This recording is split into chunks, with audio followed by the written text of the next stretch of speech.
Well, another busy year for Fusion IP. This is a company that has contracts with both Cardiff and Sheffield universities, and they support the intellectual property owners as they develop their products and take them to market. The chief executive is David Baynes. Dave, thank you very much indeed for joining us today. Technically, you've got about 23 portfolio companies. How does the model actually work? Yeah, we do have about that number. The way it works is we technically actually own the intellectual property. I have to caveat that a bit. What we actually have is we have the contractual right to own shares in any company set up to commercialise that intellectual property. So in fact, the IP remains part of the university, but we're free to select any IP we think will be suitable for commercialisation. We can set up a company, have the IP put into it, and we effectively own that entity. And then what we actually always do is we retain 60% for Fusion and give 40% to the academics who are behind the ideas. And what typically would be the limitations or the rules that you set on yourselves as to what makes it an opportunity worth following up? Yeah, well, we get about 150 disclosures a year over our two universities. Our two universities spend about 100 million a year on research. It's a product about 200 million research we're selecting from. And the criteria we're really looking for out of those 150 disclosures is something which has a very disruptive technology. It has to be really different in the marketplace. The technology has to have been patented, so it's secure IP. Has to have a big market. It's very easy to get excited about technology, but actually nobody wants it much. So you need a big market. You need to have the academic on side. You never do anything against the academics' wills. So you want them obviously happy to work with you. And finally, you need to be able to conceive a revenue model. It may be 15 years away in the case of drug development, but you need to be able to see how this will generate income for you one day. If you have all 5 criteria like that, then that is a good candidate for a company. And we're doing about 2 to 3 companies out of the 150 disclosures, 2 to 3 become companies a year. Okay, and as you said, the 3 spin-offs this year, 2 from Cardiff, 1 from Sheffield, Acelus Medical Instruments, Progentech and Seren Photonics. Is 3 a year about right? Is that the target? How would you measure that? I think 3 is quite good actually. It may sound low. We also have rights to licensing, certain licensing rights, certainly particularly at Sheffield. So up at Sheffield, of its 95 disclosures, we probably start 1 or 2 companies, but we probably license 10 other bits of IP. So we're probably mining as hard as you could. We're getting sort of 10% of all disclosures turning into commercial opportunity. And I think you'll find that's well above actually the average for kind of a tech transfer space. Let's talk about cash. Ugly subject, but we have to. You raised £3 million this year, plus some co-funding for a 19.8 stake in your company with IP Group. What's the cash burn? How does that model work? Yeah, we do spend money. We have an overhead gross of about 1.7 million, but because of the ability to charge out to the companies that we support, because we're a real incubator type business, it's a net burn of about 800,000 a year is actually what it costs to run the overhead. And then we can invest as we choose. So investments traditionally from ourselves has been between about 1.2 and a maximum of 2 million a year. In the last year as a guide, we invested about 1.9 million, and then we raised another 7 million for our companies. Raised about 9 million quid for our companies, with a burn overall last year of about 2.8 million, something like that. Does that mean you need to raise cash again soon? Well, no, not soon. Following the fundraising we did last year, we still got quite a lot of money. Even now we've got sort of over £4 million.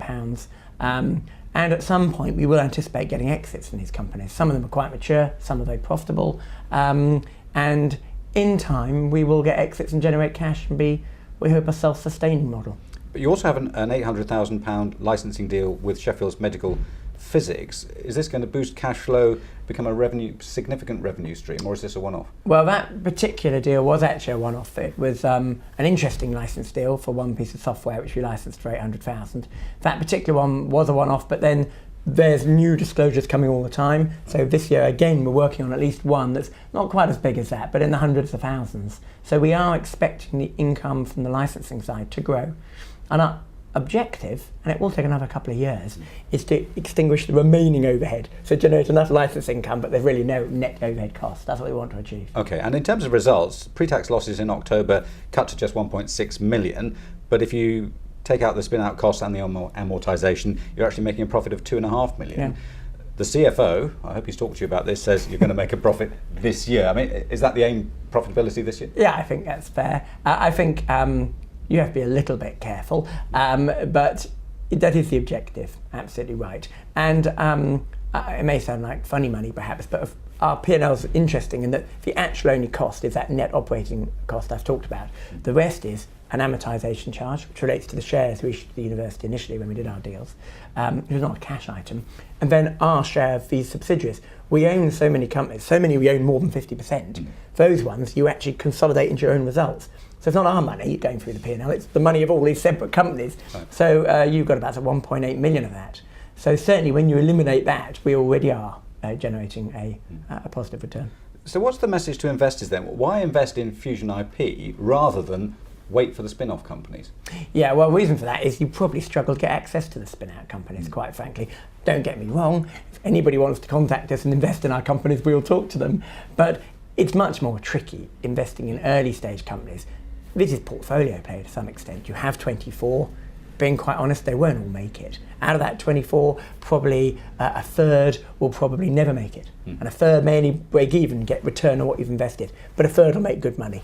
So it's probably, in terms of public markets, much wiser to be investing in us direct and diversifying your risk than trying to choose any one of our investments. Okay, and speaking of which then, with the outlook, which portfolio companies do you think will have the biggest effect on your valuation in the next 12 months? I mean, is it the spin-off candidates like SimSip and Magnumatics, or is it some of the ones with news recently, Metaphor and Diurnal, for example? There's a little bit of both. I think there is a kind of 8 to 10 particularly hot ones, and you've named a number of those there. SimSip is a great business. That keeps increasing. I think its profits have gone from 1.2 last year to 1.7 year just gone, and it'll keep growing. Very good business. Magnumatics is a very exciting business. Got some really revolutionary technology in magnetic gears. I think that's potential to be very valuable.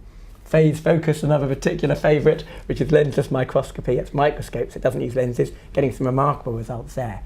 So those sort of names, Diurnal again, that should finish its phase 2 clinical trials by mid-2012, at which point it's already got orphan drug, what they call orphan drug for a particular indication, which should be relatively valuable as well.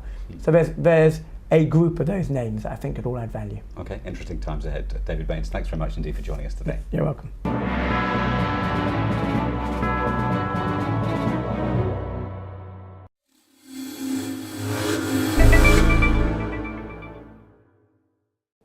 This film is for educational and leisure purposes only. Proactive Investors does not provide investment advice. The company is a publisher and is not registered with or authorized by the Financial Services Authority. Please refer to the full terms and conditions on the Proactive Investors website.